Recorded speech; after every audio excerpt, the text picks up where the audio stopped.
Okay, good morning mga boss. Meron akong ituturo sa inyo ngayon. Isang solid bookline opening and defense. Biring lang yung gamit ko dito mga boss kasi wala tayong board. Nandito tayo ngayon sa bukid. Sa mga beginners dyan, huwag kayong mag-alala kasi lalagyan ko ng board demonstration sa itaas para makita nyo naman. Pero pagpasensyahan nyo na mga boss kasi nambiring lang yung gamit natin at na-memorize lang natin yung mga bookline opening sa larong dama. Okay mga boss, kapag tumira ang kalaban sa 115 mga boss, isa sa mga solid counter ng 115 mga boss ay ang 214. Maraming pwedeng i-counter mga boss ha, pero ang 214 na isa sa mga pinaka-solid na counter sa 115 at pasok yan sa odd-even principle ng dama. Okay mga boss, ang malakas na follow-up naman sa 115 mga boss ay ang 5-1 tsaka 6-1. Dito muna tayo mga boss sa 6-1. Pag 6-1 ang kalaban mga boss, 116 ka lang, isa sa mga solid na opening din, counter sa 115. Okay mga boss, 116. Kapag pumasok siya sa 116 mga boss, pwede ring 16-13.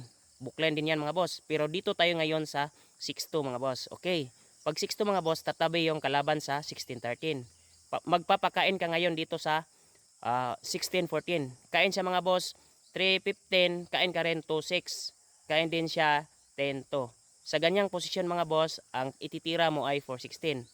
Ang tamang tira ng kalaban mga boss para pasok sa bookline ay 8-3. Pag 8-3 ng kalaban mga boss, kabilaan yan. May bookline sa